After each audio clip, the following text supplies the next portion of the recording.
రాజకీయంగా పవన్ కళ్యాణ్ చాలా బిజీగా ఉన్నారు. పైగా ఆయన ఇప్పుడు ఆంధ్రప్రదేశ్ డిప్యూటీ సీఎం కూడా. అందుకే ఇది వరకట్లా సినిమాలు చేయడం కుదరదు కూడా. అందుకే తన స్థానంలో తనయుడిని ఫ్యాన్స్ కి చేరువ చేస్తున్నారా? కొన్ని రోజులుగా అఖిరా పబ్లిక్ ఈవెంట్స్ లో కనిపించడానికి కారణం ఇదేనా? అఖిరా అరంగేట్రానికి సమయం ఆసన్నమైందా? ఎక్కడైనా తండ్రి బాధ్యతల నుండి తప్పుకుంటున్నప్పుడు ఆ బరువు వారసుడికి అప్పచెప్తూ ఉంటారు. పవన్ కళ్యాణ్ కూడా ఇప్పుడు ఇదే చేస్తున్నారు. రాజకీయంగా తను బిజీ అవుతానని తెలిసే అఖిరానందన్ను ఆడియన్స్ కు చేరువ చేస్తున్నట్టు కనిపిస్తోంది. మొన్నటి వరకు అరుదుగా కనిపించిన అఖిరా ఈ మధ్య క్రమం తప్పకుండా ఫ్యాన్స్ కు కనిపిస్తున్నారు. గతేడాది ఎన్నికల్లో విజయం సాధించిన తరువాత వారసుణ్ణి ఇటు చంద్రబాబు అటు ప్రధాని మోదీ దగ్గరకు తీసుకువెళ్లారు పవన్. నేషనల్ వైడ్ గా అఖిరానందన్ ను ఫేమస్ అయ్యేలా చేశారు పవన్ కళ్యాణ్. ఈ గుర్తింపు రేపు అఖిరా మొదటి సినిమాకు హెల్ప్ అవుతుంది అనడంలో సందేహమే లేదు.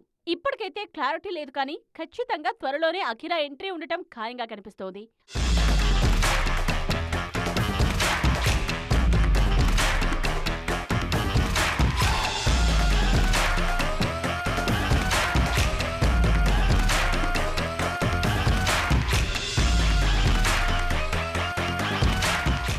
అఖిరానందన్ కు ఇప్పుడు 21 ఏళ్లు. నిన్న మొన్నటి వరకు చిన్నపిల్లాళ్లా కనిపించినా ఇప్పుడు మాత్రం హీరో మెటీరియల్లా మేకోవర్ అయ్యారు. ఒప్పుకున్న ఓజీ, హరిహర వీరమల్లు, ఉస్తాద్ పూర్తి చేశాక పవన్ పూర్తిగా పాలిటిక్స్ పై ఫోకస్ చేయడం ఖాయం. ఆ తరువాత పవన్ స్థానాన్ని జూనియర్ పవర్ స్టార్ భర్తీ చేయాలని చూస్తున్నారు. మొన్న రాజమండ్రిలో జరిగిన గేమ్ చేంజర్ ఈవెంట్ కు కూడా అన్నయ్య రామ్ చరణ్ తో కలిసి వచ్చారు అఖిరా. పైగా రేణు దేశాయ్ సైతం ఎప్పటికప్పుడు అఖిరా అప్డేట్స్ ఫ్యాన్స్ కు ఇస్తూనే ఉంటారు. తాజాగా ఈమె అఖిరా ఎంట్రీ గురించి మాట్లాడుతూ తల్లిగా తాను కూడా అఖిరా ఎప్పుడొస్తారా అని వేచి చూస్తున్నట్టు తెలిపారు.